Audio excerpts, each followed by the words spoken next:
কথাটি যেন তোমাদের মনে থাকে। এই বলে টেবিল থেকে খাওয়া বাদ দিয়ে রুমে চলে আসলাম। ধ্যাত, মেজাজটাই খারাপ করে দিল। এমনিতেই আজ বাজে একটা দুঃস্বপ্ন দেখলাম। তার মধ্যে রিদিতার বাবা আজ সত্যি সত্যি বিয়ের সম্বন্ধ নিয়ে এসেছিল। তার মানে দুপুরে যে স্বপ্নটি দেখলাম তার কিছু অংশ মিলে যাচ্ছে। স্বপ্নের মধ্যে যদি রিদিতা ইমোশনাল ব্ল্যাকমেল করে তখন তো বাধ্য হয়ে তাকে বিয়ে করতেই হবে। না না, সেটা কোনোভাবেই সম্ভব না। চেয়ারে বসে আনমনে ভাবছি, এর মধ্যে কাকিমা এসে বিনয়ের সুরে বলল, বাবা, রাগ কিন্তু শয়তানের ভাই। আজ হয়তো তোর রাগ প্রাধান্য দিয়ে অন্য কাউকে বিয়ে করবি বুঝলাম, কিন্তু রিদিতার কি হবে বল? আমি নিশ্চুপ হয়ে দাঁড়িয়ে রইলাম। তারপর কাকিমা বলল, রিদিতাকে বৌমা হিসেবে আমার অনেক পছন্দ হয়েছে। তুই যদি এই বিয়েতে মত না দিস তাহলে আমি ভেবে নিব আমার পছন্দের তোর কাছে কোনো মূল্য নেই। আমি বললাম, কাকিমা প্লিজ, রিদিতাকে আমি বিয়ে করতে পারবো না। বিয়ে যদি করতেই হয় এলাকার আরো অনেক মেয়ে আছে, তাদের দেখো, কিন্তু আমার স্ত্রী হিসেবে রিদিতাকে বেছে নিও না প্লিজ। কাকিমা বলল, ও তার মানে আমার পছন্দের তোর কাছে সত্যিই কোনো মূল্য নেই? মূল্য থাকবেই বা কেন? তুই তো আর আমাকে নিজের মা ভাবিস না। যদি তোর নিজের মা হতাম তাহলে তো আমার মুখের উপর না করে দিতে পারতি না।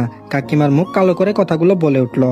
কাকিমার কথা শুনে আমি তো রীতিমতো অবাক হয়ে গেলাম। কাকিমা এসব কি বলছে? এতদিন যেটা শুনিনি আজ সেটা বলছে। কাকিমা বলল, আচ্ছা ঠিক আছে, তোর পছন্দের যে কাউকে ঘরে আনতে পারিস। আমি তো শুধু তোর কাকিমাই মাত্র, আমার পছন্দের কি বা গুরুত্ব থাকতে পারে? কাকিমা এই বলে মন খারাপ করে চলে যেতে লাগলো। এমন সময় আমি বললাম, মা দাঁড়াও। কাকিমা আমার মুখে মা ডাক শুনে অবাক হয়ে বলে উঠলো, কে তোর মা? আমি তোর মা না। মা হলে অবশ্যই আমার পছন্দের মূল্য দিতি। সমস্যা নাই, আগে যেমন আমাকে কাকিমা ডাকতিস সেই রকম কাকিমাই ডাকিস। আমি তো ওইটারই যোগ্য। তারপর আমি বললাম, তুমি তো আমার মা। মা তো ছেলের সঙ্গে এই মুহূর্তে অভিমান করে চলে যাচ্ছে। তার ছেলে কি এতই বোকা যে তার মায়ের অভিমান না ভাঙিয়ে এখান থেকে চলে যেতে দিবে? কাকিমা বলল, কই, আমি তো কোনো অভিমান করিনি। আমি বললাম, সেই ছোট থেকেই কুলেপিঠে করে মানুষ হয়েছি। যে মানুষটা নিজের সন্তান থাকার পরও আমাকে এত আদর যত্নে বড় করেছেন, তার পছন্দের মূল্য যে আমার কাছে নেই সেটা তাকে কে বললো? হ্যাঁ, আচ্ছা যাই হোক, এখন বলো দিদিতাকে তোমার বৌমা হিসেবে অনেক পছন্দ? কাকিমা বলল, বললেই কি, তুই তো তোর ইগুর কাছে একদম অটুট। আমার পছন্দ হলেই কি বা না হলেই কি, দিদিতাকে তো আর বিয়ে করবি না। আমি বললাম, আচ্ছা ঠিক আছে, তুমি দিদিতার বাবার সঙ্গে কথা বলে দেখতে পারো, আমার কোনো দ্বিমত নেই। আমার কথা শোনা মাত্রই কাকিমা খুশি হয়ে উঠলেন। তারপর বললেন, বাবা তুই সত্যি এই বিয়েতে মত দিয়েছিস? আমার তো বিশ্বাসই হচ্ছে না। আমি বললাম, হ্যাঁ। হাসি মুখে বললেও মন থেকে খারাপ লাগার বিষয়টা কাকিমাকে বুঝতে দিলাম না। কাকিমা বলল, আমি বরং রিদিতার বাবাকে বলি তুই এই বিয়েতে মত দিয়েছিস। কাকিমা অনেকটা খুশি হয়ে তারপর রুমে চলে গেল। কাকিমা যে আমাকে এত ইমোশনাল ব্ল্যাকমেল করবে তা কখনো কল্পনা করিনি। এই নিশ্চয়ই রিদিতার কোনো চাল, নয়তো কাকিমা আমাকে এমন ইমোশনাল ফেলতো না। রিদিতা হয়তো জানতো কাকিমা আমাকে এমন ইমোশনাল চোখে ফেললে না করবো না অবশ্যই। রিদিতা, তুমি যতই প্ল্যান করে আমার স্ত্রী হবার চেষ্টা করো না কেন, আমি কখনো তোমাকে আমার স্ত্রী হিসেবে মেনেই নিব না।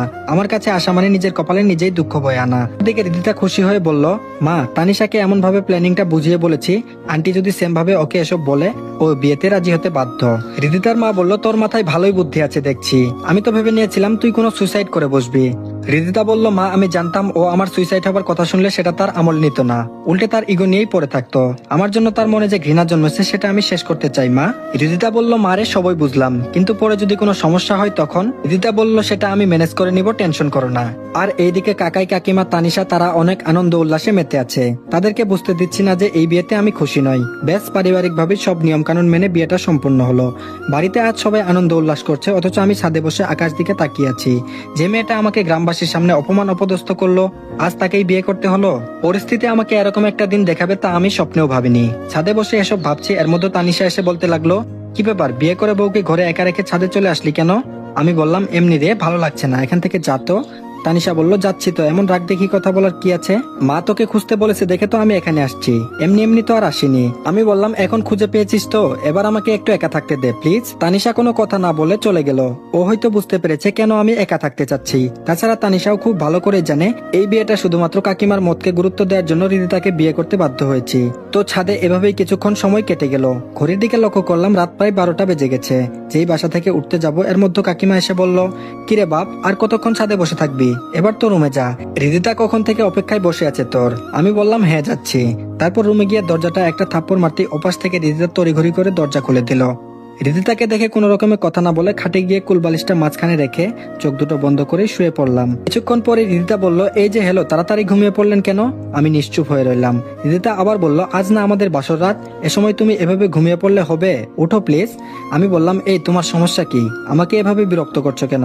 রিদিতা বলল, এইভাবে ঘুমিয়ে পড়লে আমি কার সঙ্গে গল্প করব?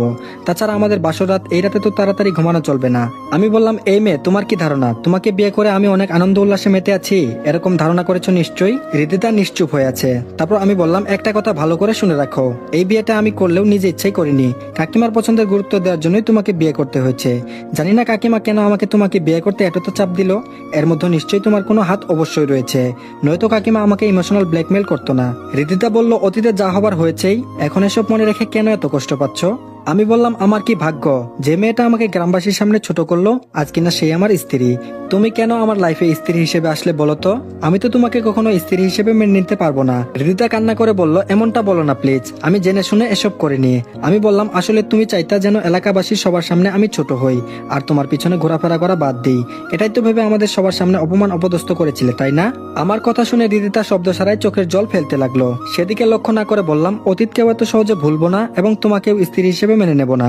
যতদিন তুমি আমার কাছে থাকবে ততদিন অবহেলিত হয়েই থাকবে এবং আমার ভালোবাসাটা পাবে না। এই বলে পাশের রুমে চলে যেতে ধরবো, এমন সময় রিদিতা আমার পা জড়িয়ে কান্না করে বলতে লাগলো, তুমি আমাকে এভাবে একা রেখে যেও না প্লিজ। লোকজনেরা জানলে তারা কি ভাববে? আমি মানছি আমার একটা ভুল হয়েছে, তার জন্য তো অনেক কান্না করেছি, ক্ষমা চেয়েছি, তারপরও তোমার কাছে ক্ষমা পাইনি। আজ আমাদের বাসর রাত, এই রাতে অন্তত আমাকে একা রেখে অন্য কোনো রুমে যেও না প্লিজ। আমি বললাম, সামনে থেকে সরে যাও বলছি। রিদিতা বলল, 5টা বছর অনেক অনুতপ্তের আগুনে পুড়ে ছাই হয়েছি। আজ যদি তোমার ইগোর জন্য আমাকে এভাবে একা ছেড়ে চলে যাও, সে কষ্টটা আমি মেনে নিতে পারবো না। এইদিকে রিদিতার কান্না দেখে নিজের রাগটা অনেক হালকা হয়ে যাচ্ছে। একটা সময় রিদিতাকে অনেক ভালোবেসেছি, এখন হয়তো তার জন্য ভালোবাসাটা নেই, কিন্তু তার কান্না কেন জানি সহ্য করতে পারছি না। আমারও খারাপ লাগছে দেখে। তারপর বললাম, আচ্ছা ঠিক আছে, আমি এখানে থাকবো, তবে আমাদের মাঝে স্বামী স্ত্রীর কোনো সম্পর্ক করবে না। কথাটা বলা মাত্র রিদিতা আমার দিকে এক দৃষ্টিতে তাকিয়ে শব্দ ছাড়াই চোখের জল ছাড়তে লাগলো। রিদিতার কষ্টটা আরো বাড়ানোর জন্য নিজেকে শক্ত করে বললাম, আর হ্যাঁ, ডিভোর্স নিতে চাইলে আমাকে একটু বললেই হবে, আমি খুব শীঘ্রই দিয়ে দিব। হৃদিতা কান্নামাখা সুরে বলে, আজকে রাতে এসব কথা না বললে কি হয় না? আমার কাছ থেকে প্রতিশোধ নিতে খুব ভালো লাগছে, তাই না? আমি বললাম, আমি কারো কাছ থেকে প্রতিশোধ নেই না, উল্টো তারা আমার কষ্টগুলো বুঝতে চায় না। এই বলে খাটে এসে কম্বল গায়ে দিয়ে চোখ বুজে ফেললাম। কিছুক্ষণ পর হৃদিতা আমার পাশেই শুয়ে পড়লো। কিছুটা আমার দিকে এগিয়ে আসতে রেগে বললাম, আমার দিকে এগিয়ে আসছো কেন? তোমার ওইদিকে কি জায়গার অভাব পড়েছে? হৃদিতা বলল, বকা দিচ্ছ কেন? ঠান্ডা লাগছে তো। এই রে, কম্বল তো একটাই দেখছি, এখন আমার কম্বল নিয়ে টানাটানি শুরু করবে। তার থেকে আলমারি থেকে আরেকটা বের করলেই ঝামেলা চুকে যাবে। যে ভাবা সেই কাজ। আলমারি থেকে আরেকটা কম্বল বের করে হৃদিতার দিকে এগিয়ে দিয়ে বললাম, এই নাও। হৃদিতা বলল, 2 কম্বলের কি দরকার ছিল? একটাই চলতো। আমি বললাম, একটা কম্বল নিয়ে দুইজনের টানাটানি করে ঠান্ডায় জমে যাওয়ার থেকে দুইজনেরটা আলাদা আলাদা থাকাই ভালো। কম্বল হাতে নিয়ে হৃদিতা বিড়বিড় করে বলল, আলাদা আলাদা থাকাই ভালো, তাই না? খুব ভাব দেখানো হচ্ছে। আমার সময়টাও আসবে, তখন আমি তোমাকে বুঝাবো।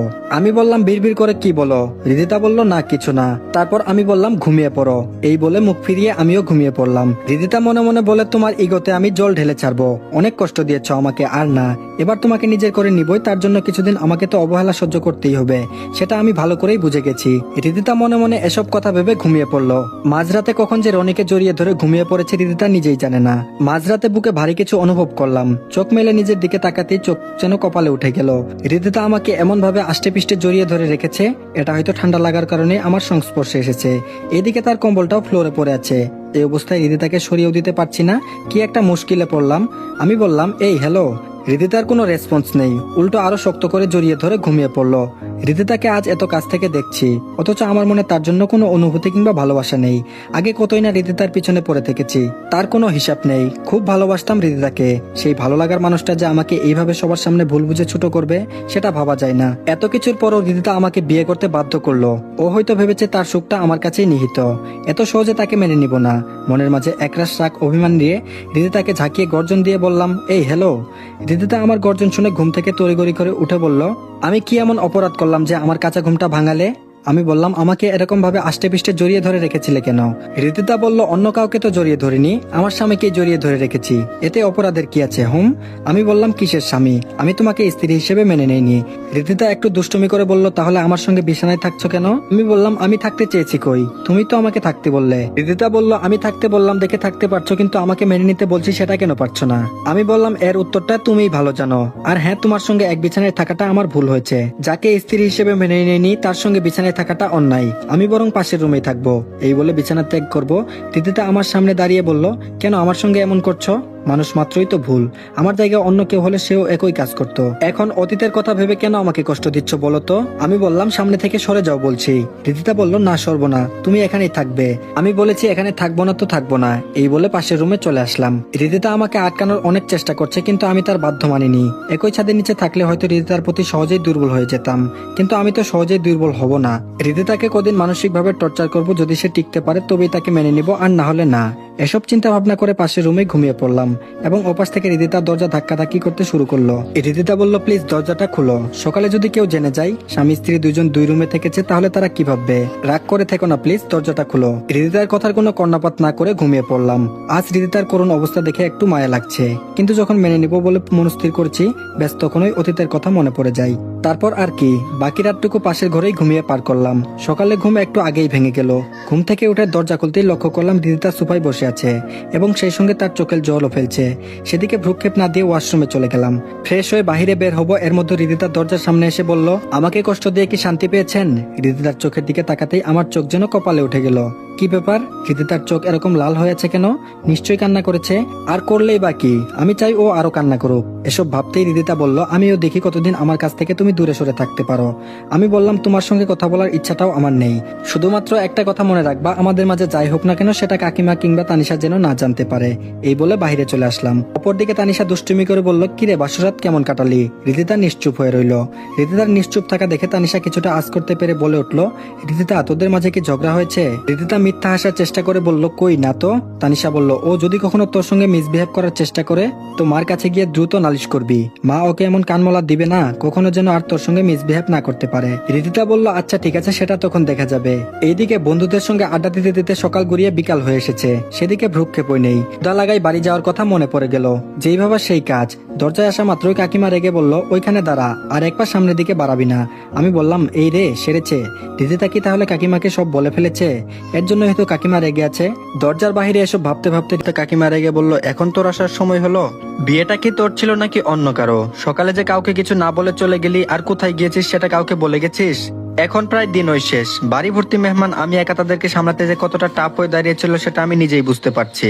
রিদিতা বলল মা থাক, ওকে বকা দিয়েন না। কাকিমা বলল দিন দিন তার জ্ঞান বুদ্ধি উন্নতি হবার থেকে অবনতি হচ্ছে বেশি। বৌমাকে নিয়ে খেতে বস, মেয়েটা তোর জন্য সকাল থেকে না খাইয়ে বসে আছে। আমি বললাম আমার জন্য সে না খাইয়ে বসে থাকবে কেন? কাকিমা বলল কেন না খাইয়ে বসে থাকবে সেটা বৌমাকে জিজ্ঞেস কর। কাকিমা এই বলে রুমে চলে গেল। আমি বললাম শুধু শুধু নিজেকে কষ্ট দিচ্ছ, না খাইয়ে থাকলে তাতে আমার কোনো কিছু যায় আসে না। আমার ক্ষুধা লাগলে সঠিক সময়ে খেয়ে নিব, সুতরাং আমার জন্য না খাইয়ে বসে থাকার কোনো মানেই হয় না। এই বলে রুমে চলে আসলাম। কিছুক্ষণ পর রিদিতা আমার রুমে এসে বলল আজ এমনটা না করলেও পারতেন। আমি নিশ্চুপ হয়ে বসে রইলাম। রিদিতা আবার বলল আব্বু আম্মু আসছিল তোমার সঙ্গে দেখা করতে, তোমার ফোনে অনেকবার কল মেসেজ দিয়েছিলাম কিন্তু তার কোনো রেসপন্স পাইনি। এদিকে আব্বু আম্মুকে একের পর এক মিথ্যা কথা বলেই যাচ্ছিলাম যে তুমি খুব শীঘ্রই চলে আসবে, কিন্তু তুমি তো আমার ফোনটাও রিসিভ করোনি, আসবে তো দূরের বিষয়। আমি বললাম তোমার বাবা মার সঙ্গে কথা বলার কোনো ইচ্ছে আমার ছিল না, এর জন্য ফোনটা ইচ্ছে করে ধরে নিয়ে এবার নিশ্চয়ই বুঝতে পেরেছো। রিদিতা বলল তুমি হয়তো ভুলে যাচ্ছ তারা আমার শুধু বাবা মা না, তোমার শ্বশুর শাশুড়িও। অ্যাটলিস্ট তাদেরকে কিছু বুঝতে দিও না প্লিজ। আমি চুপ করে আবারও দাঁড়িয়ে রইলাম। এভাবে রিদিতার কথাই নিশ্চুপ থাকতাম। অনেকবারই আমার কাছে আসার চেষ্টা করেছে, কিন্তু প্রতিনিয়ত তাকে দূরে সরিয়ে দিয়েছি। সারাদিন অফিস থেকে বাড়িতে ফিরতাম অনেক রাত করে, সেটা অবশ্য নিজ ইচ্ছায় দেরিতে ফিরতাম। কাকিমা তানিশা তারা ঘুমিয়ে পড়লেও রিদিতা ঠিক জেগে অপেক্ষা করতো কখন বাড়িতে ফিরবো। এভাবেই কেটে গেল 2 মাস।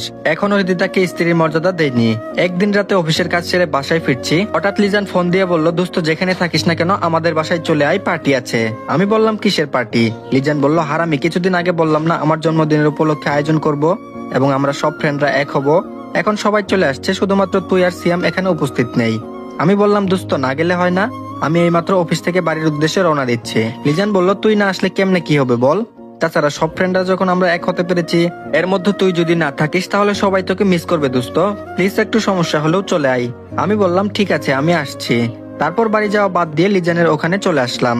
ইতিমধ্যে রিদিতা 5 বার মিস কলের নোটিফিকেশন আসছে। ফোনের দিকে একবার তাকিয়ে পকেটে রেখে দিলাম। মাঝে মধ্যে রাত একটু বেশি হলে রিদিতা ফোন কিংবা মেসেজে বলবে দেরি হচ্ছে কেন, জলদি বাসায় এসো। তার এসব মেসেজ প্রতিদিনই দেখতাম, কিন্তু রেসপন্স দিতাম না। আজও রিদিতাকে এড়িয়ে গেলাম। লিজানের বাসায় গিয়ে ভালোই আনন্দ উল্লাসে মেতে উঠলাম। কলেজ লাইফের সব ফ্রেন্ডরাই এখানে আছে। তারা আমাকে দেখা মাত্রই উড়াধুরা মারতে শুরু করলো। আমি বললাম আরে থাম, মারছিস কেন? রিপন, সজীব, জুয়েল তারা একসাথে বলে উঠলো, শালা বিয়ে করেছিস আমাদেরকে জানালি না কেন? আমি বললাম সরি দোস্ত, ভুল হয়ে গেছে, এবারের মতো মাফ করে দে। তারপর সবাই মিলে বলল আচ্ছা মাফ করে দিলাম। এখন বল রিদিতাকে নিয়ে হানিমুনে কোথায় গিয়েছিস? এই রে সেরেছে, এদেরকে এখন কি বলবো? হানিমুন তো দূরের বিষয়, রিদিতাকে কখনো আমার কাছেই আসতে দেয় নাই, সবসময় দূরে দূরে রেখেছি। তাছাড়া ওর সঙ্গে কথাই ভালো মতো বলি না, আবার হানিমুন। এসব ভাবতে ভাবতে বন্ধুরা বলল দোস্ত কোথায় হারিয়ে গেছিস, বলছিস না কেন? আমি বললাম এসব কথা পরে হবে, আগে লিজানের ডাউনলোড দিবসটা ভালোভাবে উদযাপিত করি চল। এর মধ্যে লিজান এসে বলল কিরে তোরা এখানে, আমি ওইদিকে একা, চল কেক কাটার সময় হয়ে আসছে। যাক এবারের যাত্রায় বেঁচে গেলাম। তারপর কেক খাওয়া পর্ব শেষ করে ভালোই এনজয় করলাম, কিন্তু তাদের সঙ্গে একটা জায়গায় তাল মিলাতে গিয়ে সমস্যায় পড়ে গেলাম। তারা পার্টি শেষ করে ড্রিঙ্ক করবে, এদিকে আমি তো জীবনেও ওগুলো ছুঁয়ে দেখিনি, আজ তারা খেতে বলছে। জুয়েল মাতলামি করে বলল দোস্ত সবাই ড্রিঙ্কস করছে, তুই করছিস না কেন? আমি বললাম না দোস্ত, আমি এগুলা খেলে মাথার তার সব কেটে যাবে, কাকে কি বলবো তার কোনো হিসাব নেই। দোস্ত তুই খাচ্ছিস খা, আমাকে এর মধ্যে নিস না। জুয়েল বলল আরে এত চাপ নিচ্ছিস কেন, এবার খেয়ে দেখ। তারপর বোতলটা আমার হাতে দিল, আমি বললাম না দোস্ত আমি খেতে পারবো না। জোর করে খাইয়ে দিয়ে বলল আরে বেটা একদিন খা, একদিন খেলে তেমন কিছু হবে না, তাছাড়া তোর মতো তো আমরাও নতুন, কই আমরাও তো খাচ্ছি, নিয়ে এবার খেয়ে ফেল। এর মধ্যে লিজান এসে বলল জুয়েল তুই পাগল হয়ে গেছিস, একে ড্রিঙ্ক করাচ্ছিস, এ তো খেয়ে পাগলামি শুরু করে ফেলবে। জুয়েল আমাকে উদ্দেশ্য করে বলল আরে একদিন ড্রিঙ্ক করলে কিছুই হবে না দোস্ত, প্রথমবার ড্রিঙ্ক করে কেমন লাগছে? নেশার ঘরে আমি বললাম হ্যাঁ অনেক ভালো। জুয়েল বলল হ্যাঁ এবার ঠিক আছে, বোতলটা হাতে নিয়ে অল্প অল্প করে খেতে থাক, পুরোটা আবার খেয়ে ফেলিস না, আমি একটু মিউজিকের সাউন্ডটা বাড়িয়ে আসছি। এই বলে জুয়েল মিউজিকের সাউন্ড বাড়াতে গেল, কিছুক্ষণ পরে সে লক্ষ্য করলো মাতাল অবস্থায় পড়ে আছে। এটা দেখে জুয়েলের আর বুঝতে বাকি রইলো না যে তার নেশা ধরেছে। লিজান তো রীতিমতো জুয়েলকে বলতে শুরু করে ফেলেছে, আগেই বলেছিলাম একে এসব খাওয়াস না, দেখলি তো এখন কি অবস্থা হলো, নে এবার সামলা। জুয়েল বলল আরে কিছুই হবে না, ডাক দে। না থাক আমি ডাকছি। ফাজলামো করে জুয়েল বলল রনি ভাই তুই আছিস নাকি চাঁদে গেছিস? লিজান বলল ধুর ইয়ার কি বাদ দে, ওকে বাসায় পৌঁছানোর ব্যবস্থা কর। তারপর লিজান আর জুয়েল আমাকে বাসার পর্যন্ত এগিয়ে দিয়ে বলল দোস্ত এবার তাহলে থাক আমরা আসি। আমি মাতলামি করে বললাম okay my friend good night. লিজান বলল ভাই যাই করিস না কেন বাড়ির ভিতরে গিয়ে কোনো উল্টাপাল্টা কাজ করিস না, নিজেকে একটু কন্ট্রোল করে নিস কেমন? নেশার ঘরে আমি বললাম আমাকে জ্ঞান দেওয়ার তোকে কে সাহস দিয়েছে রে, তুই জানিস আমি কে? লিজান বলল কে ভাই তুই? আমি বললাম আমি চাইলে তোদের দুইজনকে গ্রেফতার করে জেলে চালান করে দিতে পারি। লিজান আর জুয়েল বলল যা ভেবেছিলাম তাই হয়েছে।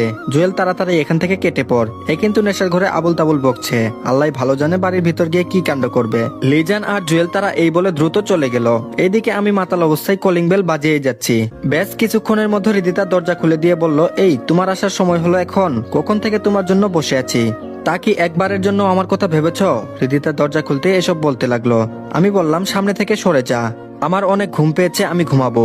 এই বলে ভিতরে প্রবেশ করতে ঠাস করে ফ্লোরে পড়ে গেলাম। হৃদিতা বুঝতে আর বাকি রইল না যে তার স্বামী আজ ড্রিঙ্ক করেছে, যার জন্য তাকে তুমি থেকে তুই বলছে। ব্যাস হৃদিতা নিজেকে সামলে নিয়ে বলল এই তুমি কি ড্রিঙ্কস করেছো? আমি হেসে হেসে বললাম বেশি না একটু খেয়েছি, কাজটা ঠিক করিনি বলো। হৃদিতা বলল না ভালো করনি, কে তোমার এসব সাইপাস খাইয়েছে? আমি বললাম তোকে কেন বলতে যাব, হ্যাঁ সে আমার অনেক ভালো বন্ধু, এখন সামনে থেকে সরে যা। এই বলে রুমের দিকে যাব এমন সময় সিঁড়ি যেন চারটা দেখছি, এগোতে পারছি না একটু। হৃদিতা আমার অবস্থা দেখে বুঝতে পেরে বলল দাঁড়াও আমি তোমাকে রুমে নিয়ে যাচ্ছি। আমি বললাম তোর কোনো সাহায্য লাগবে না, আমি একাই যেতে পারবো। এ বলে সিঁড়ি বেয়ে উপরে উঠবো, হঠাৎ নিজের কন্ট্রোল হারিয়ে নিচে পড়তেই হৃদিতা আমাকে জড়িয়ে ধরে বলল আমি না ধরলে তো নিচে পড়ে গিয়ে মাথাটা আগে ফেটে যেত। তারপর হৃদিতা নিজেই তার হাত কাঁধে নিয়ে রুমে এগিয়ে বিছানায় রেখে চলে আসতে যাবে, আচমকাই তার হাত ধরে ফেললো। হঠাৎ হৃদিতা হাত ধরাতে হৃদিতা একটু ঘাবড়ে গেল। যে মানুষটা তার সঙ্গে কথা বলতে ইচ্ছুক না, সে মানুষটা তার হাত ধরলো, সেটা হৃদিতাকে একটু হতাশায় ফেললো। হৃদিতা নিজেকে সামলে নিয়ে বলল কি হলো, আমার হাত ধরলে কেন? আমি নেশার ঘরে বললাম আজ রাত তুমি আমার সঙ্গেই থাকবে। হৃদিতা একথা শুনে নিজের কানকে কেন জানি বিশ্বাসই করতে পারছে না। যে মানুষ বিয়ে করার পরও তার স্ত্রীকে অন্য রুমে থাকতে দিয়েছে, সে কিনা আজ এসব বলছে। না এখানে থাকা যাবে না, ও এসব নেশার ঘুরে বলছে। হৃদিতা হাত ছাড়ানোর চেষ্টা করে বলল আমি খুব ভালো করে বুঝতে পারছি তুমি এসব নেশার ঘুরে বলছো, প্লিজ আমার হাতটা ছাড়ো এবার। আমি বললাম আমি নই তোমাকে ভালোবাসি না, তুমি তো আমাকে ভালোবাসো, তাহলে আমার থেকে দূরে সরে কেন থাকছো? এই বলে রুনি নেশার ঘরে হৃদিতাকে বুকে টেনে নিল। এই মধ্যে হৃদিতা তার স্বামীর মাতাল অবস্থা দেখে তার মধ্যে অজানা ভয় কাজ করছে। বেশ কান্না করে বলে উঠলো আমাকে যেতে দাও প্লিজ। আমি বললাম না যেতে দিব না, আজকে তোমাকে অনেক ভালোবাসবো। এই বলে হৃদিতার গলায় নাক ডুবিয়ে দিল। হৃদিতা তার স্বামীর কাছ থেকে নিজেকে ছাড়ানোর চেষ্টা করলেও তার স্বামীর বাহুডোর থেকে রক্ষা পেল না। তার স্বামীর আহ্বানে ইচ্ছায় রেসপন্স দিতে হলো। বেশ কিছুক্ষণ পর তার স্বামীর চাহিদা নিবারণ করেই হৃদিতার বুকের উপর ঘুমিয়ে পড়ল। আজ তার স্বামীর এরকম পশুর আচরণ দেখে রাগে ঘৃণায় কান্না করতে লাগলো এবং তার স্বামীর প্রতি যে ভালোবাসাটা ছিল সেটা নিমিষেই ঘৃণায় পরিণত হলো।